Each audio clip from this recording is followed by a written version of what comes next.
Prime Minister Mark Carney starts his high-stakes trip to India, Australia, and Japan today. I think we have an extra mic up somewhere in the studio.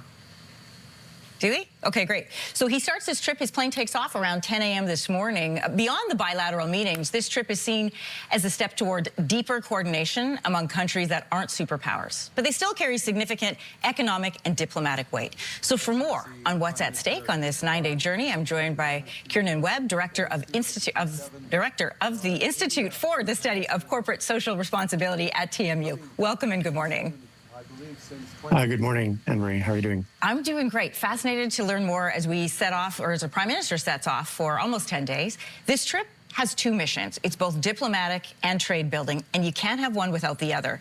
So with India in particular, we've got a big goal that was laid out at G20. We want to double our trade with India to $70 billion by 2030, but there are ongoing investigations into foreign interference and organized crime. So what does Carney need to achieve on this venture? Well, I think what we've seen so far from Prime Minister Carney is a very good ability to tiptoe through the tulips. I think we saw that at the Davos speech in January, where he basically was able to say that the emperor was wearing no clothing, and without mentioning the United States in particular, he was able to do that. Everybody understood exactly what he meant, and every day is another sort of a tricky day for Prime Minister Carney, in the sense of he has to balance the fact that Canada and India need improved relations, trade, diplomatic, at the same time as respecting and insisting on respect for Canadian sovereignty and Canada respecting the sovereignty of India. If there's anyone who's capable of doing that, as I say, tiptoeing through the tulips, I think it is Prime Minister Carney.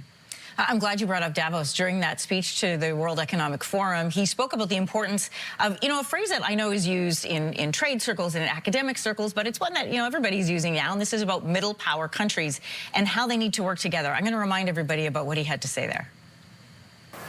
In a world of great power rivalry, the countries in between have a choice: compete with each other for favor, or to combine to create a third path with impact. So how does this trip to India, Australia, and Japan factor into this idea of a middle power alliance? Well, actually, things are coming together quite well. If you think of the world and the various different, what we call the global rules infrastructure or architecture, what we're seeing is it's almost like a jigsaw puzzle. You've got a lot of the pieces of the jigsaw puzzle in the sense of the United States and the EU and China. Those are parts of the puzzle that are put together, pretty much put together.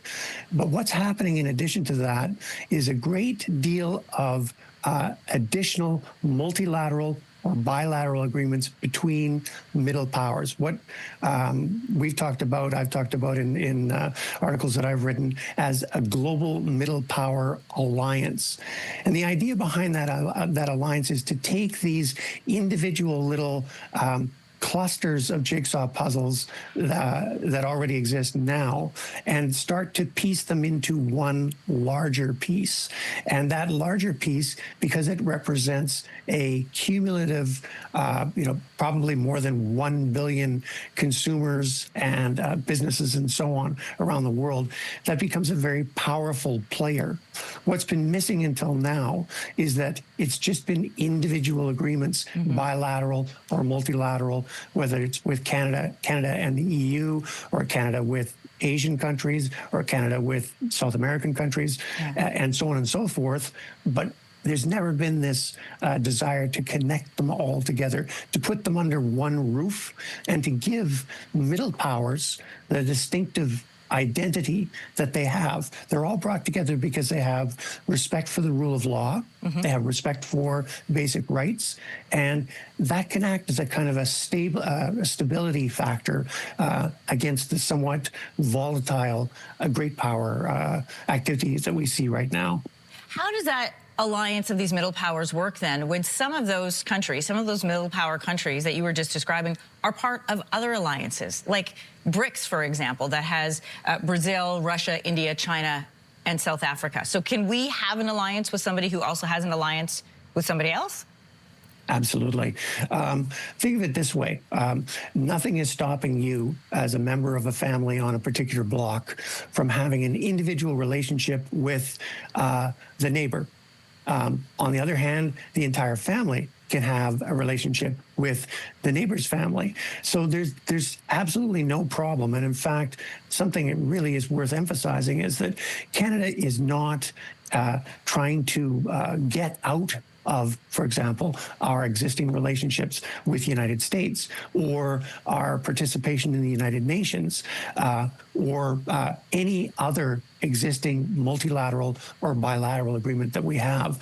This is an additional structure and a formal recognition that middle powers on their own have got this distinctive profile, capability, set of interests, and so on. And it's just recognizing that and going onto the global stage, saying we are members of this broader global middle power alliance. On any particular issue, there could be an agreement among a subset of those global middle powers on, for example, defense in the North. That's really not going to be all that much interest to southern countries like Japan or Australia or whatever, but working with Norway and the Scandinavian countries, so that would be a subset under this global middle power. Think of it almost like a roof, and under that roof, all of the middle powers, global middle powers, gather.